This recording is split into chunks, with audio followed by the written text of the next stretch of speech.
Hello, hello, hello, and welcome to the Christian Education Department of the Dothan-Eufaula District and the Southeast Alabama Richard Allen Young Adult Council's presentation of Single, Saved, and Searching.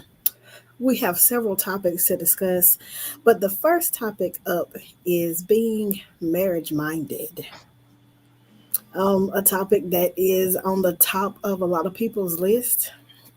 I am Sister Ebony Lachelle, and I will be helping to facilitate along with Sister Takesha Whitehurst down there. Y'all know me. I'm going to let her wave and introduce herself in her own way, and then we'll go across and let the panel introduce themselves. Good evening. I'm Takesha Whitehurst, and I am working with Sister Ebony with the Christian Education Department with the Dothan-Eufaula District. I'm glad to see everyone this evening.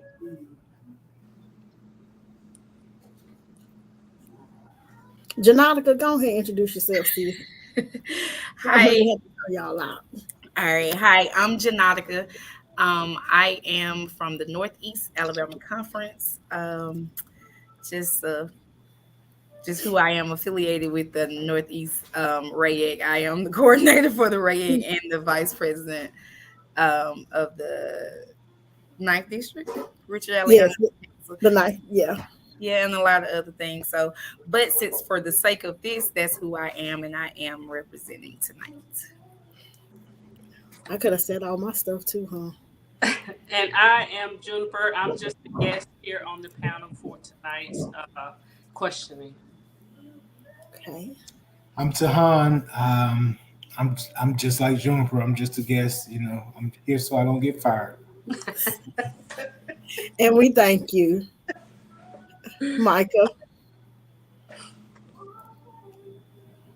My name is Micah, also with Tahan and Juniper, just a guest, and glad to be a part for this discussion tonight. And Richard. I'm Richard, and I'm a guest as well. So it's a house full of guests. And we love y'all. So, y'all know how I like to do. I just like to go out and just drop the first bomb. So, the first bomb, first question of the night.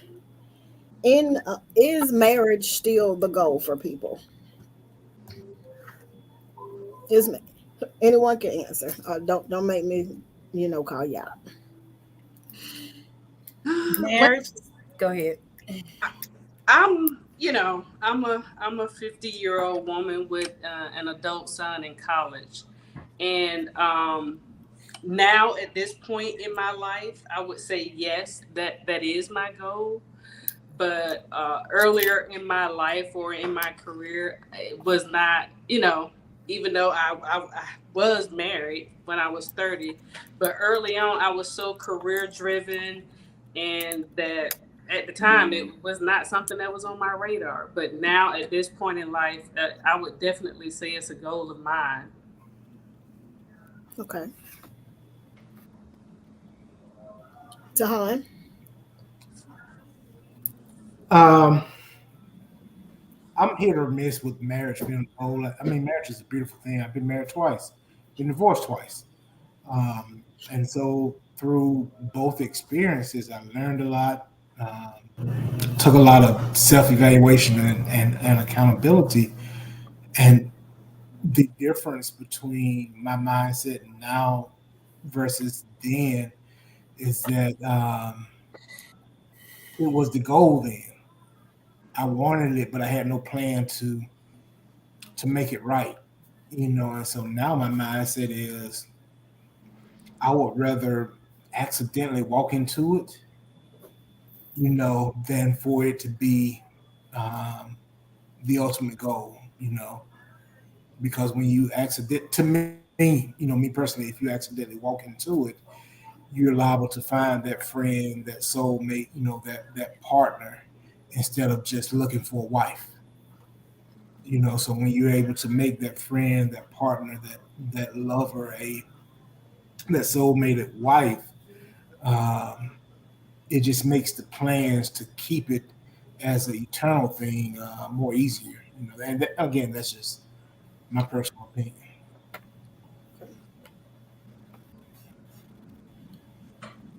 Micah.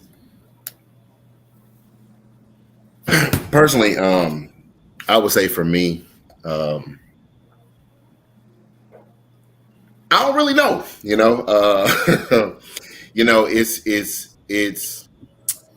It's really a open topic for me, or open thing for me. I'm not totally against it, but I'm also okay with understanding that it may not necessarily happen when I want it to. And so kind of sort of like the Han said, is just like, for lack of a better word, stumbling upon it versus just being so adamant about, let's do this. Richard. Healthy marriage is the goal. I've been married, I've been divorced. Healthy marriage is the goal. The attainability of the goal is a different question altogether. The But healthy marriage is the goal, not just being married. You can get a wife or a husband and be in a miserable circumstance for weeks, months, years, decades. But healthy marriage absolutely is the goal. Okay. Do I y'all find? answer Go because ahead. even though I was married before, I don't think I was ready to be a wife. Like I didn't really understand what it meant to be a wife. And now with more life experiences, I can Hmm. definitely say I'm ready and I understand it better. That kind of leads to a question I thought I was going to save for later, but I'm going to go ahead and bring it up now. Um, when we're in school, all throughout life, they teach us the golden rule to treat others how you want to be treated. But do you think that rule hurts or helps us in relationships? And I'll come back and give you my perspective on it after somebody answers. Do you think treating others as you want to be treated in a marriage is more helpful or harmful? It I depends think on the So person that. So it depends on how the person wants to be treated when you're saying that. If it's a person who um who values themselves, who values love, who is a lover, who does reciprocate, um, then yes, I think that is a great rule to treat me as I would treat you. However, some people may treat you as they want to be treated because some people just, it sounds crazy, but some people just aren't there. They're hurt, they're not healed, and so there's so much. So I would not want it. The rule only applies if you are healed and you are ready and complete to love. But don't treat me how you want to be treated if you're used to being dogged out, or you used to a woman not being a woman and able to love you and treat you right. And so nah, don't give me that side. So no, I feel like so I don't know if I answered the question, but for me, I know how I want to be treated because I am a natural lover, I'm a natural giver, and things like that. So yeah, but to the dog side or the flip side of people, no. Like, I don't think that's a great rule, especially when they don't know how to love. I Yep. agree. so in a I think moment that. of I'm sorry. Go ahead, Michael. okay, so in a moment of kind of sort of transparency, um, I started this process of therapy. And one of the concepts that my therapist brought up, and I mean, again, this is just a moment of transparency. One of the things that my therapist brought up early on in our meeting was this concept called value-based living. And so the concept is simply that people who establish their values and interact with people and live by the values of their own values tend to live a more productive life because they expect those things that are important to them from other people. So by way of expecting those things, they tend to experience a better quality of life because they also give the things that they're expecting. So I think of this question in the same aspect of value-based living. I can't require something of you that I'm not readily prepared to give. I can't treat you different than I want to be treated simply because, and these sayings come from different quote unquote religious backgrounds or whatever, but the phrase karma or what goes around comes around, those things, because the truth of the matter is we do experience in some shape, form, or fashion, we do experience those things that we put out, for lack of a better word, into the universe. We do experience them at some point in time or at some later point in life. So I hope that I can positively treat my significant other in a way, and that way in return receive that. So I think it has its value and its place even in the relationship. The phrase itself does have its value and place in the relationship as well. Okay. But to piggyback on what Janotica said, if you are a loving and a giving person, and you are loving and giving to someone who doesn't know they have trauma, who doesn't know that they need healing, who doesn't know that they have all these internal issues, and you're giving, waiting for reciprocation, and then you never get it, then that makes you bitter. So again, just like Janotica said, the person that I'm giving to, I want it back. And if they never show it, then you feel hurt, you feel let down, because like Michael was saying, in his value-based world, everybody there is doing the same thing. You're thinking that your partner is doing the same thing, only to find out later that's not what's happening. So now you're hurt because that person wasn't ready to receive what you were giving to them. So the person got to be ready to receive it. I think that the only way that logic, treating others how you want to be treated, works is with strangers, because we tend not to take um, we tend to not keep score with strangers. The only way that we could make that, to me, that logic work in a relationship is that we have to treat them how they want to be treated, and they have to treat us how we want to be treated. Because once we start treating people, especially in a relationship, how we want to be treated, regardless of how hard we try, we still gonna have those expectations. Mm-hmm. We may not say it, we may not Yes, say, hey, that's here's the me. score, but as Yeah. soon as we give out, especially if we, and I hate to use the term because I don't believe in it, love hard. I think that that's a bad term, but as people, regardless of gender, once we give it out and we're giving 100, and we're expecting to come back, but that person may not love like that. But boy, if they love us like we expect to be loved and treated, and we love them like we expect to be loved and treated, that's when it works. You Yeah. know, That makes sense. Yeah, I totally agree. I asked the question because I was having a conversation earlier this week, and we were talking about the golden rule. And you're right, Tahani, it really only does work with strangers, because Gwendolyn, we had a comment that said it's important to know the other person's love language, not love them based on your own love language. Because when we just treat somebody how we want to be treated, we totally disregard how they want to be treated.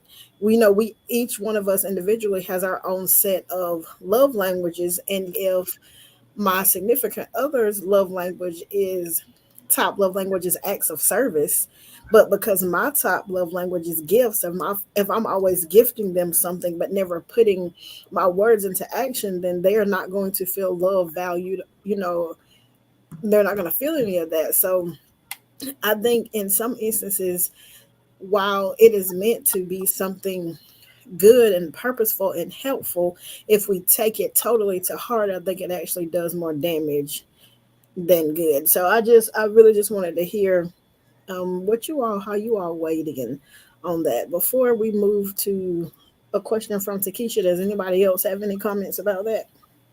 Yeah, I'm gonna jump in on that too. Um, Akin to what the fellas said. And personally, I think when you say treat people the way you want to be treated, inherently you're pointing the fingers back at yourself. You're talking about more about what your expectations, demands, needs, and desires are than what the other person's are. And so to me, that's kind of antithetical to the whole concept of love. Because if I love you, then my care is directed towards you, not directed towards what you're going to give me as a result of my giving to you. It's that we look at it like it's a boomerang when really it's something that we launch and leave. And in the purest sense of love, from my perspective, the other person is launching and leaving the same way I'm launching and leaving. We're not looking for the boomerang. I'm not looking for the payback down the road to say, oh, well, because I did this in this moment, you're going to do that in that moment. It's not like a game of chess where I'm trying to anticipate your move. We're on the same team. So that's just my 2 cents on that. And I think too that communication is just going to have to be the key in that, because as you said, if you launch it and leave it, and in my mind, sometimes I just think that people are supposed to just know how to love me or know what to do. And they really don't know, because in my mind, it's like, it's common sense, reciprocate, love, show, and if you don't communicate exactly, and we're big on saying that we're going to lead by example, but people don't follow that. Sometimes it just don't. You're thinking that, okay, I'm loving, I'm doing, and they just may be unable to reciprocate in that manner that I'm expecting, because that's just not their love language, as Gwen said. It's just, so I think communication is what's going to help break down the barrier kind of in that, so that you can talk, because I just assume people should know. I don't know why I assume that, but That's true. That's an insane assumption, though. I'm gonna go out on a limb and I'm gonna say it. The fact that you acknowledge that, and this is not an attack on you by any stretch, but the fact that so many people are caught in this idea that, well, you should know. No, I shouldn't. You should not know, and that's what I had. In math class, and the teacher on day 2 saying, "Okay, here's your test." You say, "Well, we ain't covered none of that," and they say, "Oh, but you should know." We don't expect that in any other realm of life where we don't get taught a thing, but we're held accountable for the thing we're not taught, except in relationships. We just expect people to be psychic or empaths or master investigators, rather than just saying straight out, "Hey, I appreciate that you gave me this expensive gift, but really, I would have rather just watched the movie with you." And that's my way of communicating. But we'll say, "Now that joker done been with me for 6 months. He supposed to know I like to do something." Just say it. I mean, that's insane. And we spin our wheels in that insanity, and we get contemptible because of our lack of communication. Because if you communicate to the other person, you give them the opportunity to A, respond appropriately, B, respond inappropriately, or C, not respond at all. But you give them the opportunity. They may think very well, man, I'm sure laying down the love language, and they're speaking total gibberish. And they wouldn't know, That's because I think that we should treat these relationships like we do jobs. We go to work and we get manuals and things of that nature and rules of the job. But with marriages, relationships, to your point, is that we think that we're supposed to know, for some things, I need a manual. Mm-hmm. It doesn't matter how many previous relationships I've been in, we're new. So, if I'm coming to you, there's certain things you don't have to tell me. You don't have to tell me, hey, treat me with respect or don't cheat on me or things of that nature. But there are some things that I'm gonna interrupt you and I'm gonna push back. You gotta tell me that too. Because we got a world of music that used to say stuff like, "I don't care about the other girls, just be good to me." And your lady will be singing that song, and you'll be like, wait a minute. That's not love. That's not a relationship. So yeah, be blunt and tell me my expectation from you is fidelity. Say it. I mean, even if you think it's based, say it. Because I'm not saying that that's going to be my MO, but I could never say, "Oh, you didn't tell me that." If you communicate it, I can never come back and say, "Oh, but you didn't tell me that." Well, thank you, Tahan, because 2024, I will drop the manual on the I'm just thank you. Look, because we blaming Mr. Charlie all 2024 and beyond. Yes, so thank you for that. I will have policies and procedures. and the manual. Janautica revised 2024. Dude, 2024. Listen, oh my goodness. I'm excited about the manual. Thank you, Tahan. We're going to co-write it soon. Yes. Obviously, I just expect people to know. I did too, so... That part about telling you you don't have to cheat, that kind of caught me off guard, because why you want to be in a relationship with me if you want to be in a relationship with other people? Just I'm gonna answer your question. Let Some me people's set up- idea of relationship is based on what they've seen and experienced, and they got a grandmama who was the chick on the side for some married dude for 40 years. Your concept may not match my concept based on your life experiences. So if I don't communicate clearly what my concept is, then I'm not telling you what my expectations are. Yeah, in a relationship, you got people who are in polygamous relationships. You got all types of relationships. You got people who are in S&M relationships. And I know this is church related, but I'm speaking in terms of what we encounter in the world. Yeah, You got people whose idea of fidelity is totally different. Okay. So if you don't communicate that, if you don't communicate it, and then you try to hold somebody accountable for what you didn't communicate, you're setting yourself up for failure. I think Richard came to just cause trouble tonight. But you know, but he's right though. But you're right. He's right. To me, I think that those are questions that, quote unquote, if we go back to the looking at it as a job, there are some questions that should be done during the interview.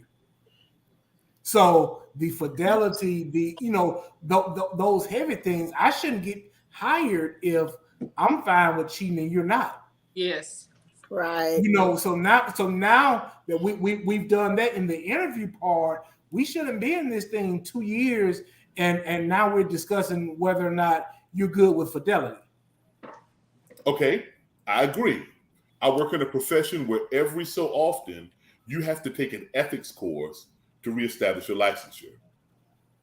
In your relationship, every so often, you got to give a check and a balance, because I may go into a new workplace and now I got a work wife who like to bring me lunch. Well, at the interview, that wasn't the situation. You got to be accountable throughout if you expect longevity. So to say, yeah, we talked about it at the beginning. Well, how many times in your job after 5 years have they asked you to train somebody on something that they interviewed you and hired you based on, and you got to go back to the manual? So I get the whole job analogy, but there's continuous quality improvement in the workplace. There's continual education in the workplace. So we can't just say, you get on a job, you're hired. Because if they get a new piece of equipment on your job, guess what? You got to learn that new piece of equipment. You got to integrate software when they upgrade.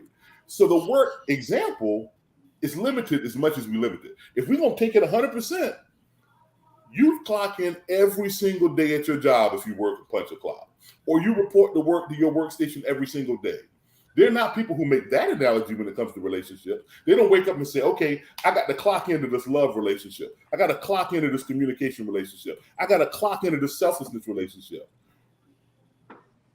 As men, we're good at making the work analogy. But when you're doing the work of a relationship, unless you don't carry it to the full expectation of all the stuff you got to work on, I don't want to play that game. I think this is a perfect time to kind of segue into the next question, because you're kind of hinting around a lot of that. Do you believe being equally yoked is a real thing? And anybody can take this. Absolutely. Absolutely. I believe the Eiffel Tower in Paris is a real thing, even though I've never seen it with my own eyes. Absolutely. I've seen too many examples of it to not believe that it's real. Just because I haven't experienced it fully doesn't mean it doesn't exist. So absolutely, I believe it. I believe it. I agree. Yeah, I think I agree with that one too.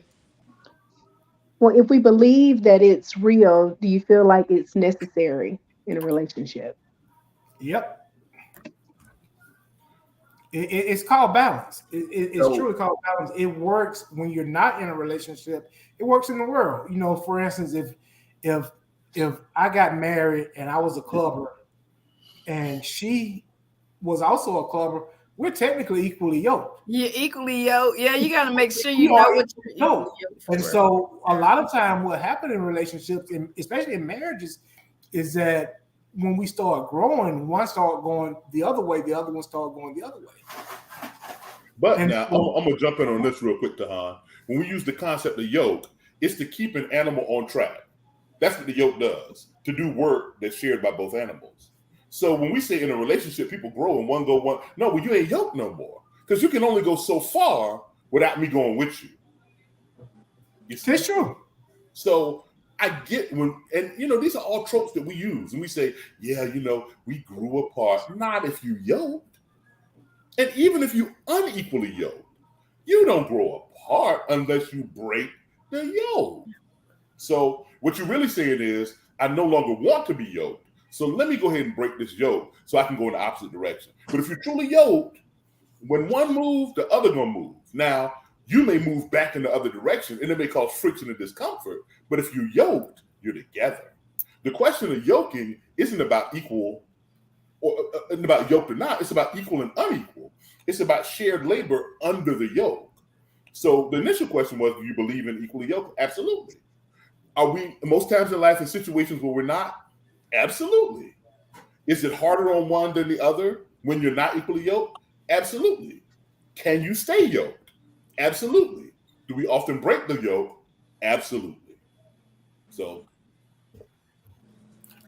I don't know what else much to say. I don't know what else to say. All I know is hopefully that the yoke is you're thinking the same thing in positive ways is all I can kind of get to in that. Because you could be equal, like you can be equally yoked, but you don't have the what's necessary to move in a positive relationship. Because people can be equally yoked because And they're doing the same thing, but that don't mean that it's a good thing, or that's don't mean it's going to bring prosperity. That's a healthy relationship and things like that. So the values need to be shared in what you want as you're looking in relationship terms, because if you're equally yoked and you're street people, or what I'm saying, or you just out there in the world doing what you want to do, I don't see that as being a positive gain for or healthy for the marriage or the relationship. So I guess I we'll be want equally yoked in to Christ. that's the key. Yes. and I want to kind of sort of piggyback off of what Janotica was saying. First, to answer the question, yes, I do believe in being equally yoked. To piggyback first off of Richard about this concept of being yoked, and I love I love what he says, because I think that's very important, about how they're both yoked together. But I think I agree with Janotica in saying that for me, the concept from a contextually scriptural background would be about values or principles. Um, because in the phrase that or the analogy that I use often is, it's a lot of times people enter into relationships with ulterior motives. And a prime example would be, if I'm an alcoholic before you met me, and now all of a sudden that we're married or in a relationship, you think that you have the ability to change the fact that I'm an alcoholic. So there's obviously this unbalanced between directionality and values, because now and so that person may feel strained, like you said. That person may feel discomfort, like you said, Richard. But the idea of it is, as a whole, is that we are all grounded or rooted in this being equally yoked under the idea of our faith in Christ. Because every relationship has to start, which this hasn't been brought yet, but if I'm remembering correctly, as it goes across the screen, the first word is saved. Okay. So if we are both saved, the very foundation of our relationship has to be, hello, Christ. And so with that being the case, if Christ is our foundation, then there has to be, this balance balance of because the scripture that speaks to being equally yoked talks about the righteous can't be in communion with the unrighteous, and so on and so forth. So I guess ideally the concept is just like Janotica said, that we are equally yoked under Christ. And so therefore, if Christ is not that foundational base, then there will never be that balance that needs to exist to stay on the right track, as Richard alluded to. So yes, I do believe in it. However, I believe that it starts with an understanding that Christ is foundational, and then from that point, it works onto developing our values and what's important, those concepts and beliefs and principles that are Christian and important to us in a relationship. Okay, so that tiptoes right at the front door of the next question that I have. So, as saved singles, how should our dating and courtship differ from someone whose pursuits are not necessarily Christ centered?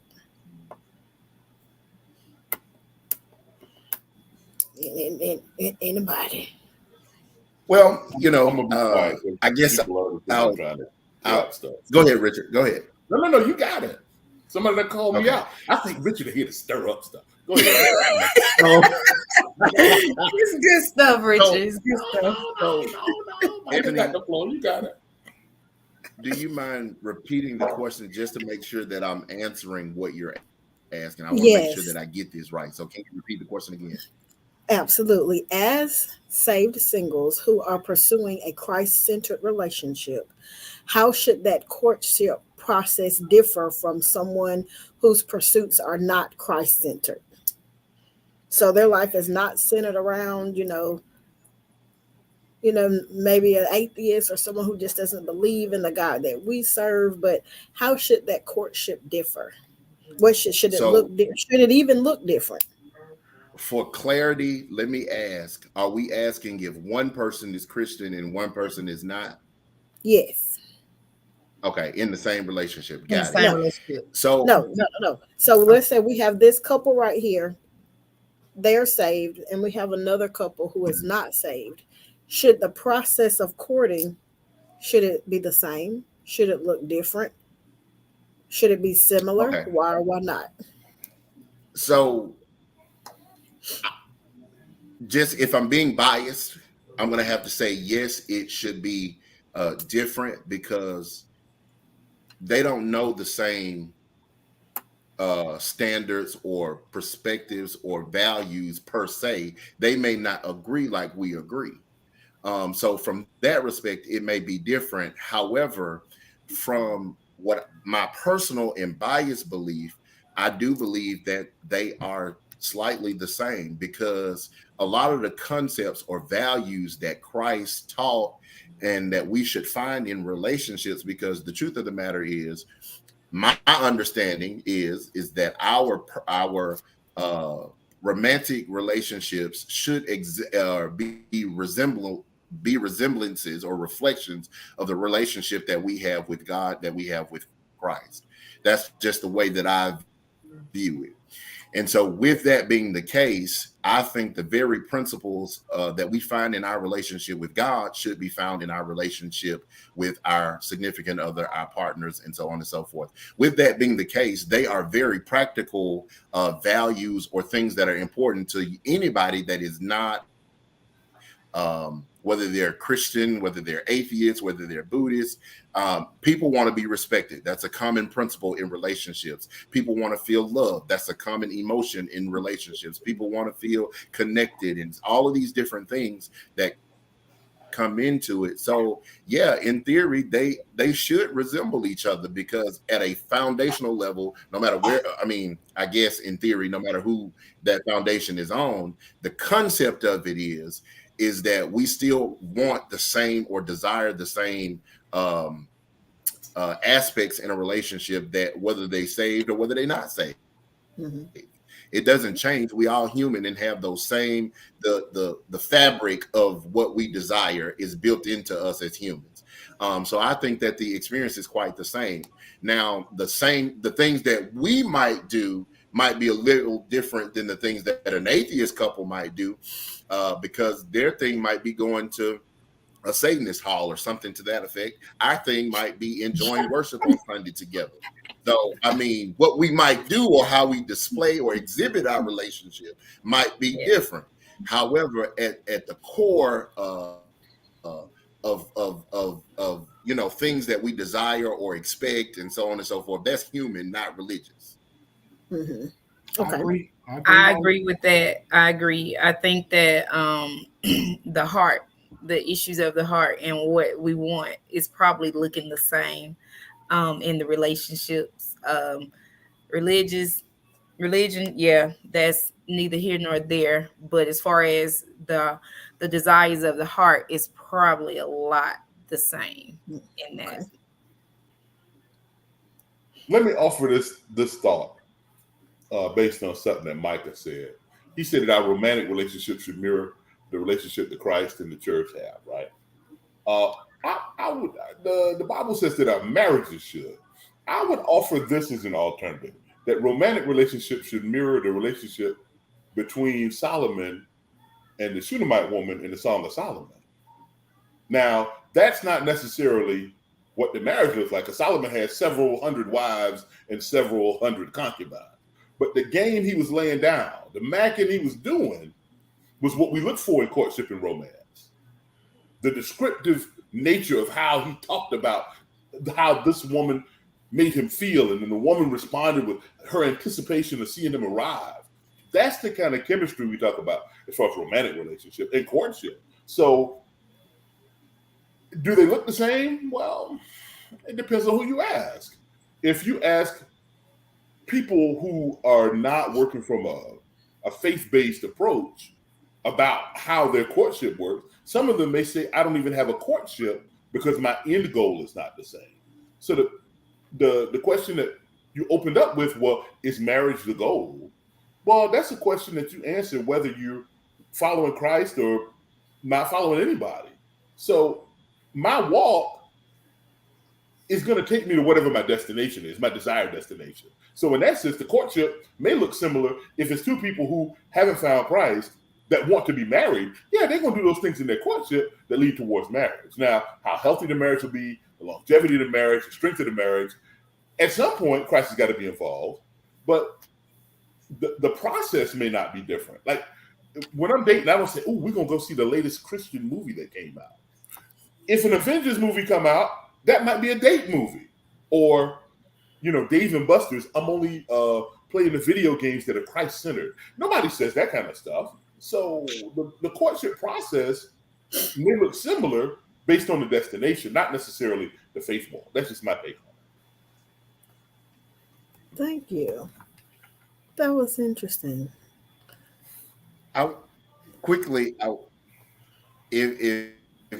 we have time, I want to bring out one thing that Richard said about the concept of marriage. And Ebony, and y'all tell me, as we say in the Methodist Church, if I'm out of line, it's all right, for y'all to say, or if I'm out of order, rather. But I want to bring out something and just to think about or to ponder. I heard you mention about that our relationships, romantic relationships, maybe not resemble the relationship that Christ have, because that's extended to marriage. The only question that I would ask is for the biblical outline or definition of what marriage is, because I've searched. And I'm really just trying to find how we get to this idea of marriage, or this ritual of marriage, for lack of a better word. And so when I think about the relationships, I understand that the concept was written about marriage, but I also understand that I can't get to the jury and the idea of marriage and those things that come with marriage if I wait to get there to decide that I'm going to display these characteristics. And so that's why when I said about how our relationships should resemble that which Christ has, or our relationship with Christ and God, is because we can't wait till we get there to decide that we're going to display those characteristics. At some point, we start in that relationship leading up to the marriage. Yeah, I agree with you. And in the same passage in Ephesians where they talk about the relationship if Ephesians 6, where it is, right before that, it talks about sanctification, salvation individually. So the topic saved, single, and searching fits the schema that's laid out in the scriptures. So to your point, I don't have to start in a relationship with someone to develop the attributes that will serve me in the relationship with that someone. Just like I don't have to be at a restaurant with a server to know to be kind to my server. I should practice kindness before I get to the restaurant. Then when I get to the restaurant, I'm acting as I usually act. So the same thing is true with relationships. The type of, like somebody said on the call earlier, said I got married, but I didn't know what it was to be a wife. I didn't have that. Well, society gives us rules and ideas on what a husband should be and what a wife should be long before we actually become a husband or a wife. Little kids play house, little girls play dolls. They're emulating mother roles, wife roles, husband roles before they're even adults. So we start to develop what a good man or a good woman should be, or a broken man or a broken woman, a fractured man, whatever, well before we get to the point where we have to bring those tools to the job. So that's why I said the romantic part is different than the marital part, because trust me, I've heard more than one woman say, oh yeah, now I want you to be a man of God, but I don't want you to be so holy that we can't have a romantic bond. So, and if the women on the panel can respond to that. Hold on. I got a little question. Look, I got a little question. It's going to be a little hot. It's going to be a little hot. So, do you all think that some of the people we would call worldly, that their relationships last longer and they have stronger bonds because they start displaying those characteristics and those traits earlier on in their relationships versus Christians? We are taught to not do any of those certain things. You don't cook for him or necessarily clean for him or do any of that until he's actually put a ring on it. Do you think that is a differing factor in the longevity of relationships? Do they teach us that as Christians? Yeah. I missed that. I missed that part. I missed that lesson. We ain't go to class that day. I missed that lesson. I mean, I hear Ebony always say, you don't do wife duties until you, but you know. Oh, wait a minute. I mean, it's some duties you ain't supposed to do. I mean, Like no, what? According to the word. Oh, okay. I'm just saying, I know the duties that you're referring to, but I did, did I hear you say like cooking and stuff like that until you? I mean, some people like, some of them like, don't cook for that man, don't do nothing for that man, because you're not his wife. I probably was on Facebook when they did that message at church. I probably was scrolling somewhere else because I missed that part. I heard that more as an adult than I did growing up. Like, how people are more, we're more boisterous about relationships. When I was a kid, everything was private. Nothing, whatever happens in this house stays in this house. And the internet has made that impossible now, because everything that happens in somebody's house is around the world in a matter of minutes, and including relationship stuff. So I've heard that more now as an adult than I did as a kid. But in saying that, I can understand why, because sometimes in relationship with people, men and women, they will take everything that you give them, the cooking, the cleaning, the gifts, the bill paying, whatever it is, and never have any real intentions with you. So I do understand why you're saying that. But as far as do the relationships last longer, I have no clue. I don't even know how we could measure that. Hey, let me toss this out there. This, don't do this for that man until he's thus and such. That mantra, right? And Juniper just said, you can do all this stuff and they'll just receive it. So the real question is, what's your intention by doing all this stuff? Is it just launching and leaving? Or are you looking for the boomerang that if I treat him like a husband, he'll decide to be my husband? Because if that's your motive, no matter what you do, if that's the motive is missing the mark. Hey, as a single man, I meal prep, I cook for myself. If I have a guest, if I have company, if I go on a date, if I invite somebody to eat, I'm not doing anything exorbitant for them that I wouldn't have done for myself otherwise. So I'm not going to say I'm not going to cook for this person. I'm not going to cater to this person in that way just because they're not my spouse. Because that's backwards thinking. The person that says don't cook for that man, it implies that if that man weren't a factor, you wouldn't cook.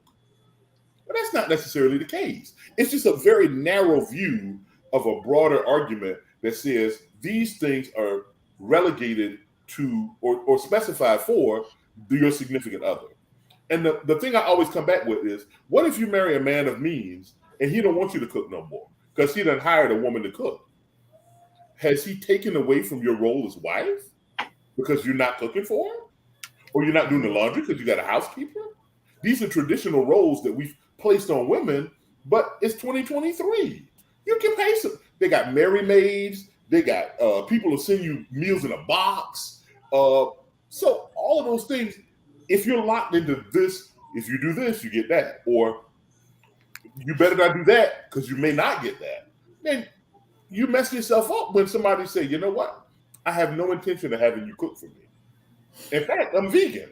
So what you laying down, turkey wings and oxtails, that's your thing. I don't even mess with that. So now what's your artillery? Now what do you go for? Well, cook something that's they eat, but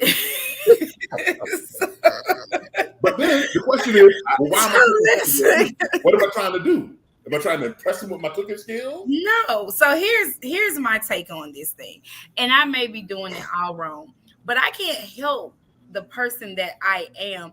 And I don't believe in not doing the things that you believe in and the core values and the principles that you believe in based off of your experience in one thing. If that's who I am, to love, to cook, to do the things, to, give and do that, then that's just who I am. I don't want to not do it because somebody's putting a cap on it saying, don't do this today, do this for you, don't do that. But this is who I am naturally. Like, I cried like a baby when I tried to say no and be mean, because I'm like, that's just not who I am. Like, it hurt me more to be running around trying to be mad and mean and just saying no, or being stubborn. Like, that hurt me so bad. I was crying. I was like, I don't like being this person. That's just not me, And so I don't want to not the genuine person that I am, the natural lover that's in me, the natural home person that will do the cooking, that will clean, that will do the things that I should do as a wife, because I already know I am a wife without the ring, so those values and those principles that I already know that I will be and sit in, I don't want to not do those things based off of experience or based off the fact that this guy doesn't deserve it or he's not the right person. Well, I'm just going to keep doing it until I get it right, because that's just who I am. And if you don't reciprocate that, I'm not going to allow somebody to change the woman that I am and the woman that I desire to be. And that's how it should be. That you are 100% right, because we're supposed to do it based off of who we are, not what we want. Anytime you do anything based on what you want, then chances are you're not going to get that expected result. And even if it fails, it's going to really hurt, because you're going to be like, hey, I poured all of this. I got a list of stuff I did for somebody and it didn't work. Now I'm in another relationship. But when you do something because of it, because of who you are, regardless if that relationship fails, you're still going to be rewarded, because that's just who you are. It's not even a loss anymore. It's not a loss, and that's how I am. And the quickest thing about it is that as I am this person, and I will do, but I ain't finna do it long. Now, if I see that I'm telling you, they'll tell you I got ADD. Like, it's over with. Like, I'm not going to keep pouring. I'm not going to keep waiting on you to do this. No, I will move on and still do the same things with no hard feelings. I'll still be your friend. But baby, I act like I don't know you, and I just be going on. That's just how I roll. I'm not willing to not do it again for the next person based off of what happened with the other one, and then I'm not just gonna keep doing it. Eventually, the light bulb go off in my head in a minute. He ain't the one. And you don't even have to be that smart, because once you start pouring into people, you will know just by looking at the floor if they're able to hold what you poured. Exactly. Either their cup gonna be too small or it's gonna have some hole. You be like, hold up, I'm wasting stuff. Exactly. Let's fix this cup right now. Real quick. Okay. Out of there. I want to chime in real quick and say, I kind of sort of put a label on that as what I call transactional love, right? It's kind of sort of like a quid pro quo in the legal community. So if I do this, I expect this. Or if he does this, this is what he gets in return. So Janotica, I absolutely 100% agree with you in saying that, because I mean, we've all been there, right? Like we've done things that we shouldn't have done for people who we shouldn't have done them for. And so it's a tough spot to be in. But as you said, and as Tahan kind of sort of piggybacked on, it's a disservice to the next person who comes along for me not to do it based upon what the last person did. And that's when you get into a previous topic that we had, Coach Ebony, where you're bleeding in your relationship from one relationship to the other one because that relationship left an impact on you, and now you're bleeding on the new person, contrary to what they have done to you or not have done to you. So I think that when I get, if I'm in a mental space where I'm now allowing somebody to be in my personal, and I always use the term ship, because whether it's relationship, friendship, because some people view those differently. So I use the term ship. No matter what the ship is, if I'm allowing you into my personal space for whatever form of the ship, then I need to be comfortable being able to be myself and not expect something in return. Because now, and like you said, we ain't got to stay there long to figure it out.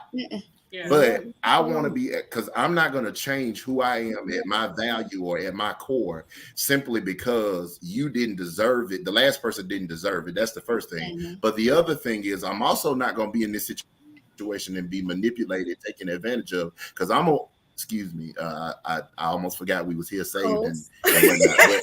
But I'm going to get you together. You know what I'm saying? I'm going to know that I ain't always had that clergy collar that's hanging up in that closet. I ain't always had those nice, beautiful stoles and rolls, but I don't mind letting you know that this ain't that. So really, I do believe, like, you know, and I also think that people have to let what work in their relationship work in their relationship, and what work in my relationship work in my relationship, because there is no mold, there is no standard. So if your significant other is okay with you not cooking, cleaning, and whatnot, you know what? That's perfectly fine. Because me, I love for my significant other to say, babe, I cook a nice steak dinner for us and we finna enjoy it. I love for my significant other to say, hey, listen, did you eat today? Because there are going to be times where I need her to hold me up the same way that, or times that she's going to need me to hold her up the same way that I needed her to hold me up. But I agree 100% that you get the best or you don't get nothing. Yeah, I don't got no in between. Yeah, and you know, I'm like that too. Like my friends know I'm a gifter. Like that's just me by, you know, my genuine nature. Like we can be talking about something and you like it, and I'm looking it up while mid conversation, and you know, bam, we done shipped it to your house.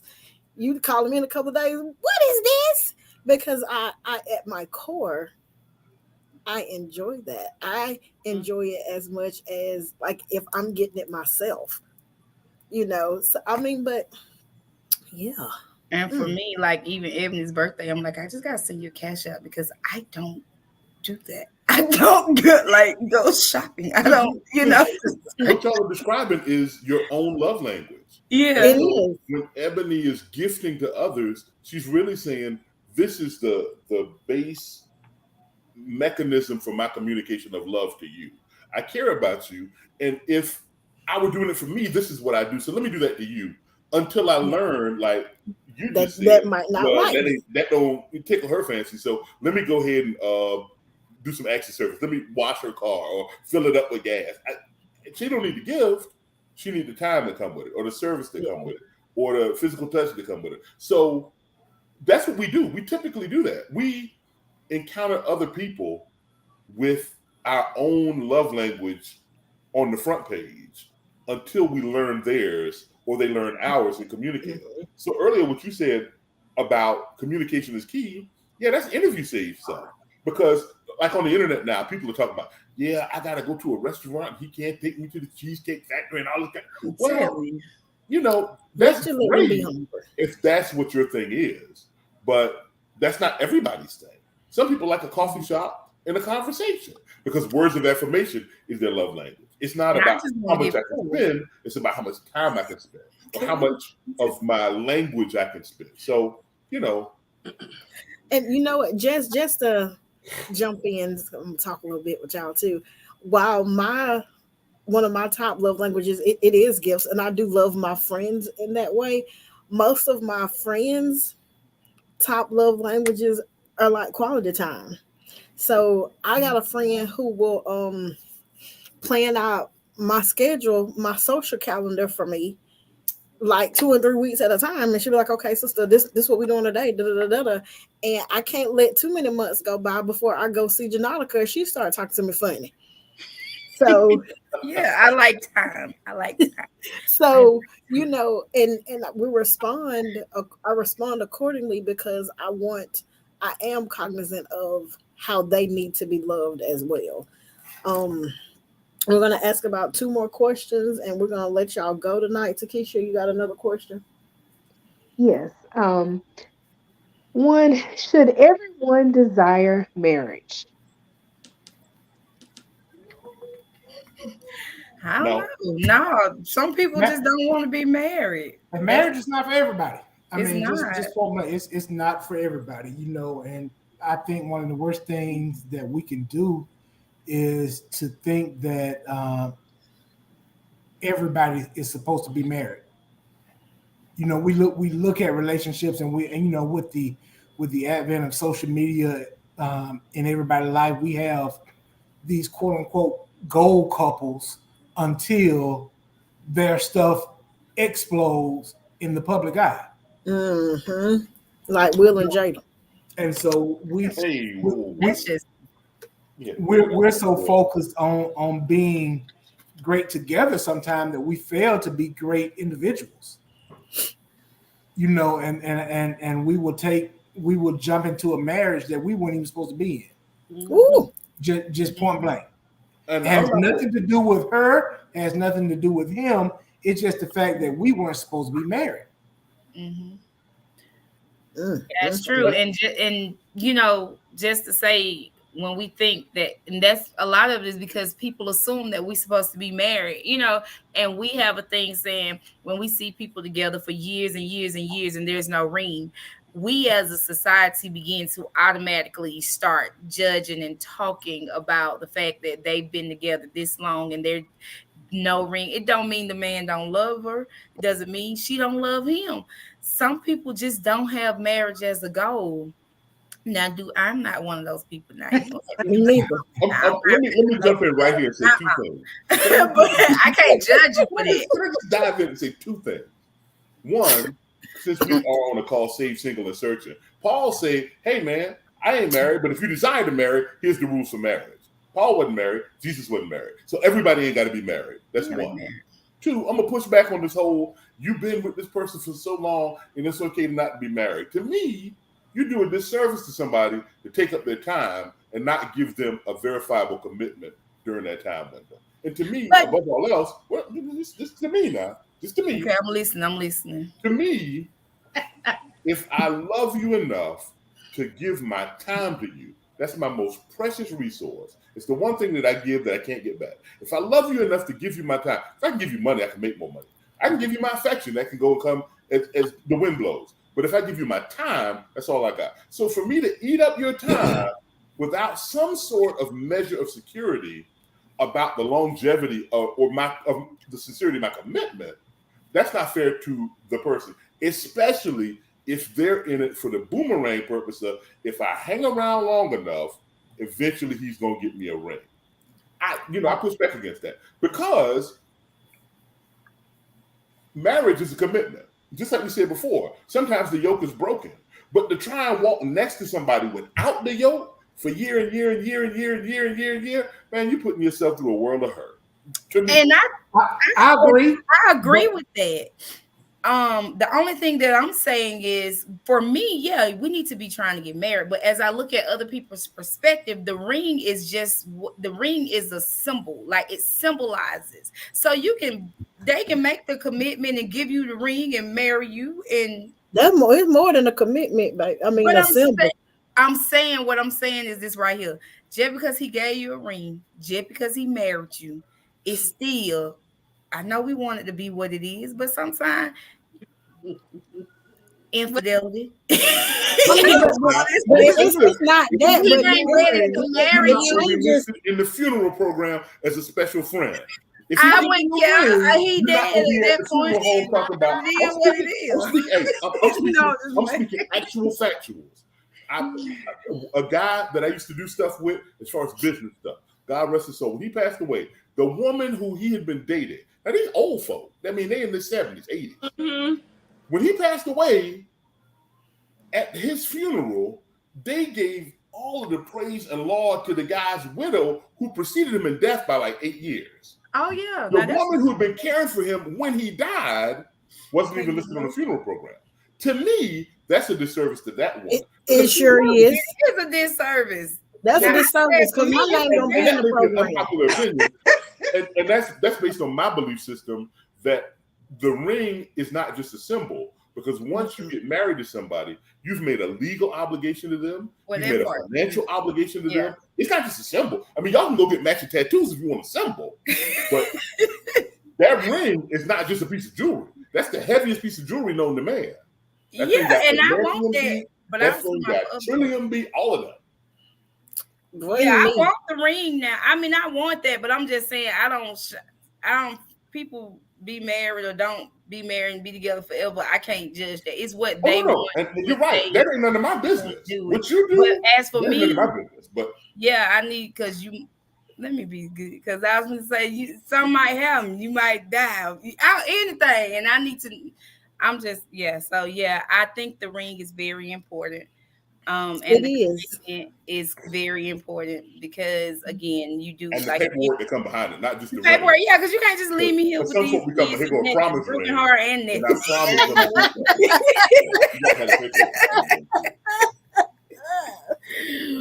I mean, you'll be granted permission to knock all that stuff over at the funeral. Because that wasn't gonna happen. He coming up out that casket. We will understand, So I got lightheaded. And I'm not. But that's what community. I was at the funeral when they talked about this man's widow who had passed away, but didn't say a word about the woman who was one of the first people there when he passed away. And I thought to myself, now, and see, this is the kicker. I knew the guy, so we had a personal relationship, and I told him, man, Miss Shirley is trying to be your wife. You've already fulfilled your obligation to Miss Janice. She's preceded you in death. The vow said, "Did death do us part?" Why would you let this woman not have from you what you gave that woman? But you say you love her. But is that a problem for the woman to not? Because the woman should say at that point, like, you don't have the chance to keep doing this. Like, that's just. I mean, I hate to say that, but that's her fault too. Because it is her fault. That's her fault. That ain't his fault. Yeah. No, wait, it's his fault too. It's his fault. It's not his fault. It's not. If it's not his fault, you don't have no fault. He has already said that he does not want to get married. So we're about to start this partnership, and I say, look, I love everything about you, but I just don't want to be married. We match it. So now I'm giving her the option. Okay. To leave. That's so really good. Let's keep it a stack. Let's keep it 100. You know full well that if you have a woman in your life who's willing to do these things with the expectation of marriage, and you say, I don't want to be married, but I'm going to take all of the trappings of marriage, she going to give them hoping that she can change her mind. I don't let nobody off the hook with that because ultimately Richard, That's like me saying, you know what? Hey man, I don't want no hot appliances or electronics, but man, if you got them new AirPods on the low, I'll get them off you. No, So either you with it or you not. So the moment that the woman decides that, hey, he's told me he don't want to be married, and I meet all of these qualifications, but I'm going to change him. She has went from being a woman to a manipulator to AKA witchcraft, because it's not her duty. It's not her duty to change him. So you're not an accomplice in the crime. You can't love somebody. He's not an accomplice in the crime. He get off. He's not. He's already told her. Okay, let me put the book on it. Let me put the book on it. Hold on one second, Richard. Let me just say. Hold on, Richard. Let Michael say something. The woman at the well, right? She said, "Tell your husband." He said, "I have no husband." She said, "That's right. You done had 4. The one you living with ain't your husband." She wasn't off the hook. You don't get to be no accountability if you're in the relationship. If you're on the ship and the ship is sinking, you can't say, "Well, it ain't my boat." Come on. Here's the thing for me, Richard. It goes back to what I was saying earlier. You can't get into this with an ulterior motive. If your motive is one thing that they've already told you that they weren't interested in, you've gotten into it for the wrong reason. The only thing that we are saying is she saw a sense of progression, maybe, or whatever the case may be. He had already let her know that's not what I'm interested in. If she stuck around and she agreed to it, no, he has no fault to her. He owes her no responsibility, simply because he let her know and she decided, I'm going to take on this responsibility anyway and take care of him and treat him well. That's what you call delusional. She delulu. Okay, because this man had already told her, no, that's not gonna happen.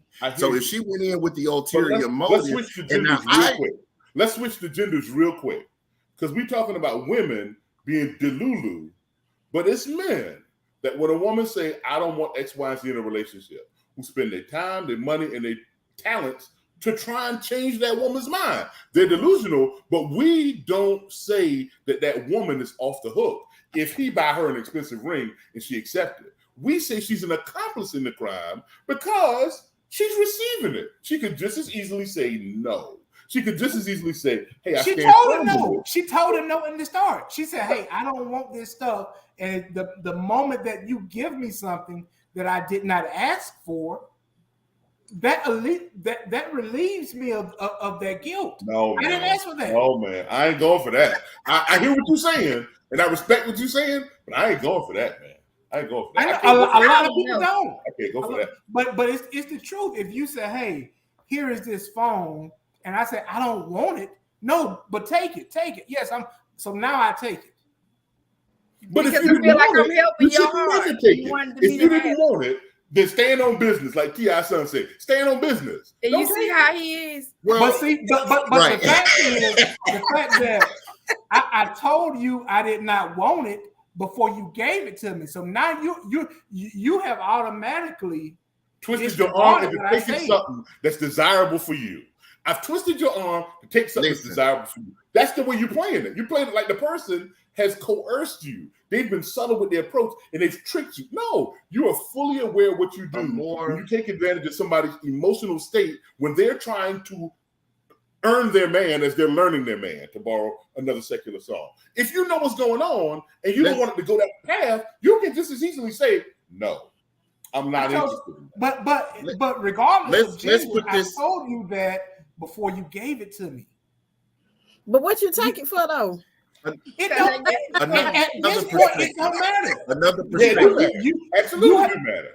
You have already disregarded the fact that I said, let's look at it this way. I don't need it. What, Michael?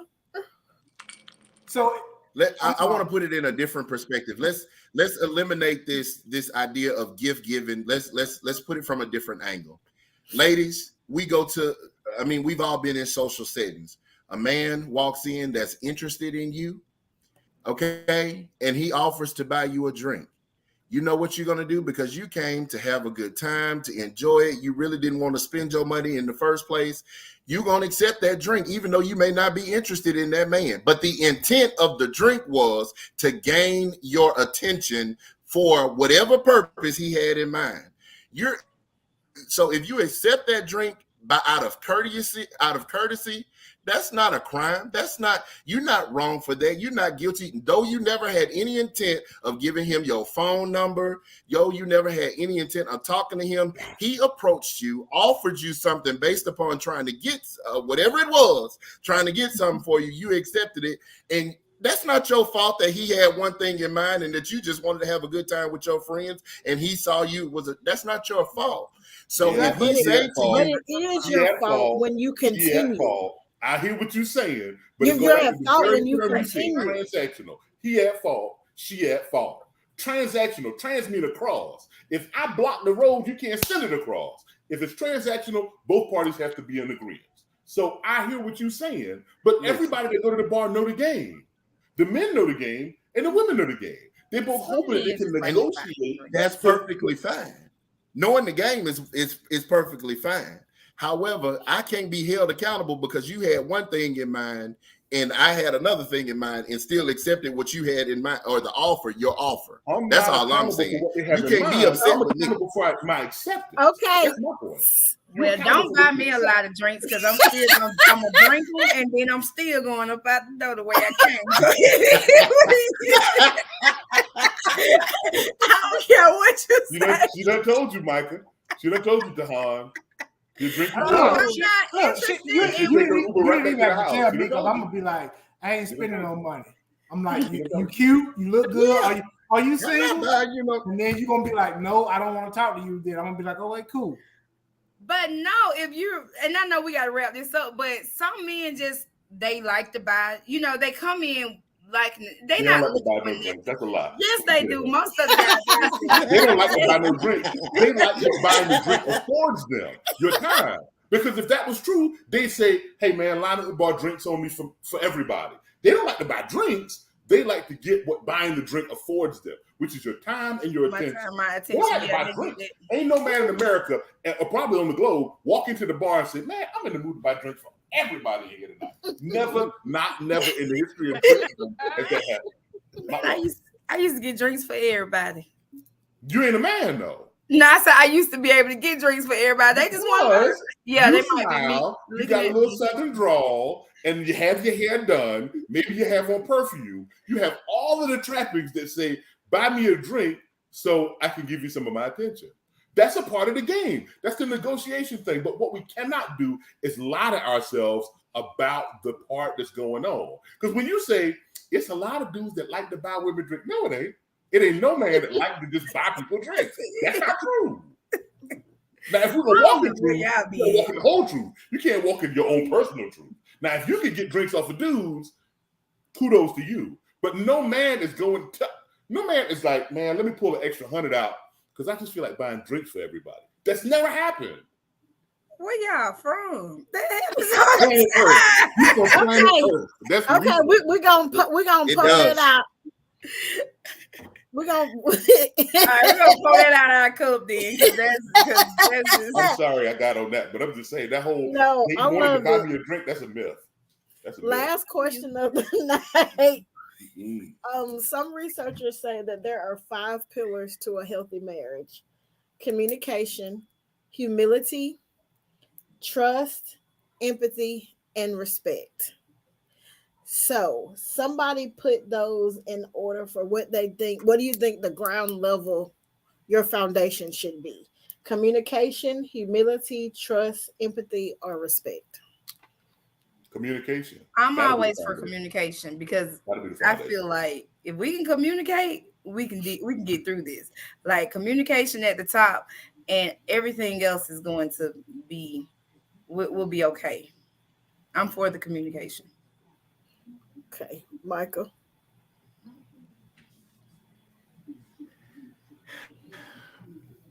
I'm really kind of sort of torn here.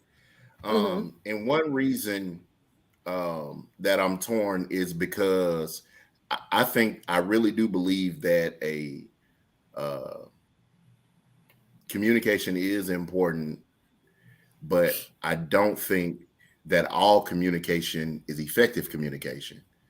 I agree, like Pastor Thornton is alluding to, that respect is probably the foundation for me in being most important, because if I respect you, I feel like you have a different, we connect on a different level, because we and for me, I say respect simply because I think a lot of people are being disrespected even when they're communicating.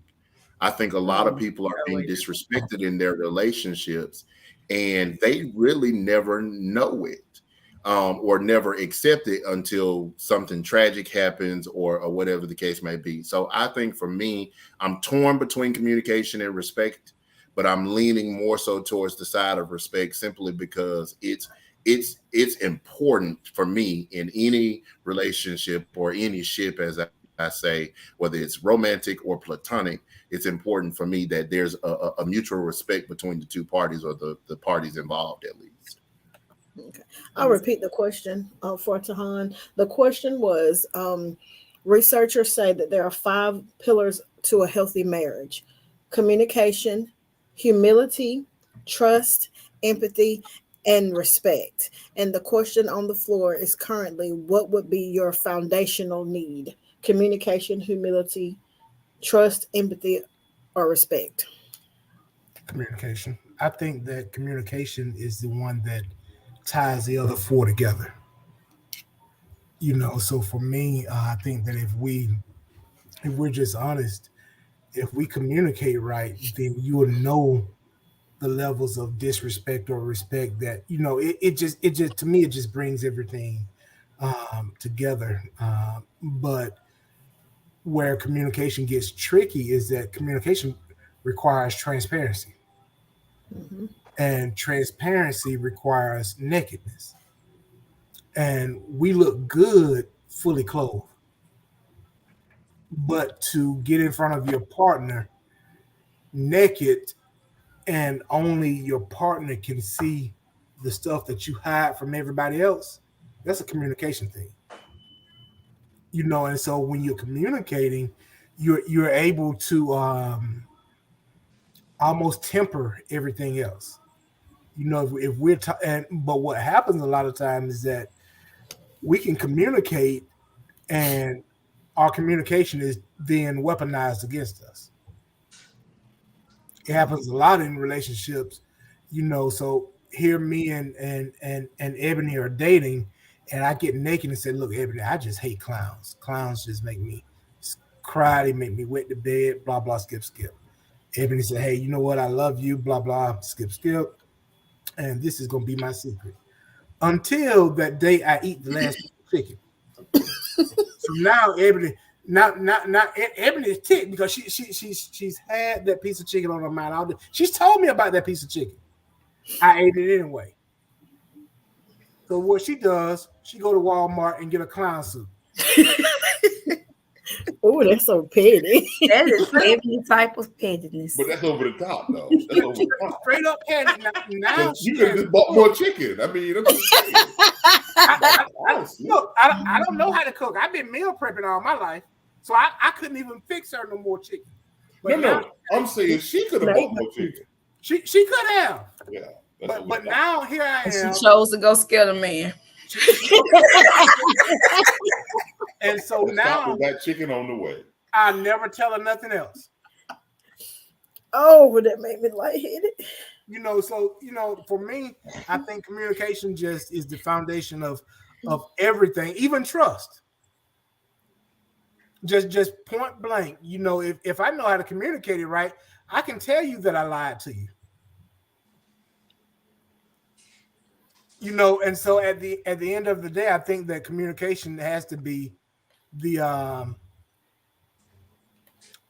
best pillar, and that's just my personal opinion, because it's easy to be labeled, for instance, a liar simply because you don't communicate, not because you lied. You just don't communicate. So now it's just they don't trust you. Maybe you don't know how. Okay, maybe this is all that you've been taught, how how to communicate. So you took what you've learned for 20, 30, 40, 50 years, and that's how you give it. And the person that you're giving it to, they don't know how to translate it. So they translate that lack of communication as being, you must be hiding something. No, I just don't know how to talk. That's it. You know. We have a question from the floor. Will you be able to have transparent communication without the respect? That's kind of what I'm torn also between the respect and the trust. Because like you were saying about the communication, like even with that question, can I communicate freely with you if I don't trust you? You know, I served 24 years in the Army, and everything about us is keeping secrets. So we don't give all the information. So I might be freely talking to you, but I know I'm lying to you because of what I've been groomed to do over the years. So can I freely communicate with you if I don't trust you or if I don't respect you? So I'm torn between the foundation being one of the two, because I want to be able to tell you I'm afraid of clowns and then you later on not use that against me. So I don't know. I'm torn between trust and respect. Can I just say something on that clown scenario real quick? We're making the communication piece the culprit. But in the scenario that was drawn, it was the disrespect of eating the chicken after it was clearly communicated, don't eat the chicken. So the communication wasn't the flaw. It was the disrespect. It was that's my chicken. Don't eat my chicken. I've been telling you all day not to bother the chicken. And rather than respecting my chicken, you ate my chicken, which led me to weaponize the information communicated to me. See, there was no need for a weapon if there was no disrespect. But the communication piece is what we're saying, oh yeah, that's the limiting factor. But in truth, with trust, there's an element of communication. With humility, there's an element of communication. With empathy, we're emotionally communicating. With respect, how do I know if you respect or disrespect me? There's an element of communication. So that's why I say communication is foundational, because even two deaf people in a relationship use sign language to communicate. Even two people who don't speak the same, language, not love language, but actual literal languages, they find ways to communicate. They might use a picture board. Communication is fundamental to help somebody understand where you stand. Whether you do it honestly, whether you do it partially, we're still talking about communication. To me, all the other stuff, there's no framework for it, because how do I communicate trust? How do I communicate empathy? How do I communicate humility? How do I communicate respect? Communication is the common factor in all of those. So without it, your trust can't be complete. Your humility can't be complete. Your empathy can't be complete. And your respect can't be complete. Even if you feel respect, it's not effectively communicated to the person that you respect. So communication, to me, definitely the fundamental. I agree. I agree wholeheartedly. Okay. But I ate the chicken because I was hungry. I didn't know she told you not to eat the chicken. That's what he said in the story. He told me. So that's the communication right there. He's hungry. She told me not to eat the chicken, but she knew that before we got into the relationship, I was a meal prepper and I wasn't a cooker. And I used all these online sources, and she had work, and it was the last chicken leg. But and nowhere else on the planet was there any other food. That piece of chicken was the last food source, and if you didn't eat it, you were gonna die. See how extreme the story sound when you blow it out? Man, you could have passed that chicken. I'm just saying. It was a leg. Because here's the fun fact about hunger: if you go long enough when you're hungry, your stomach will stop growling. I don't know about that. Then I I'm go. telling you, your body is turn off the mechanism. The whole reason your stomach growls is to say, "Hey, eat something." If you don't eat, your stomach ain't gonna keep growling. Your stomach gonna say, "Oh, you ain't listening to me." But we don't plan on going that long because it's a piece of chicken in the refrigerator. So your purpose was to intentionally satisfy that urge to eat the chicken. See, now the story comes to full light here. It wasn't about I was hungry. It was I want that chicken. The man said God had a ram in the refrigerator. That's all I'm saying. Chicken Oh my goodness. All she had to do is recognize that I took some more chicken out the fridge, But no, she went back to Walmart and got a clown suit. So that means I got to go back and refry the chicken for me to have it. But you was at Walmart on aisle 17. But the chicken that's on what aisle I'm trying to 11, get though. at. So the love that you have for him would be okay with him eating the chicken. Love covers it all. And so it don't cover you eating my chicken. Cover you eating that chicken. I told you not to eat. That I'm not finna refry when I get there because I've been at work and you was at home. Forgive him, and what he should have done was went and bought me some more chicken. Yeah, that makes sense. Because you ain't gonna eat the chicken and not replace the chicken. Nah, I ain't gonna get this chicken. Well, don't you ain't gonna be scared because I'm gonna get that clown soup. This has been a very, very, very Well, this chicken really got some legs, don't it? This chicken story got a lot of knowledge out of it. This has been a very good conversation. Searching for chicken. That should have been the title. Oh my goodness. Takesha, do you have any words as we get ready to close? Just want to thank everybody for participating. I think this has been a very a wonderful evening, and I enjoyed hearing everyone's perspectives and everyone sharing. I'd like to thank everyone. So again, we thank you. Thank you for joining us again. This was presented to you by the Dothan-Eufaula Christian Education Department and the Southeast Alabama Conference, Richard Allen Young Adult Council. Join us again in January. I believe it's January the 14th. We have been marriage minded tonight. Next time we are talking about let's stay together. We'll be talking about things to make it last forever. So y'all join us. Good night. We love you all. Good night. Good night, y'all.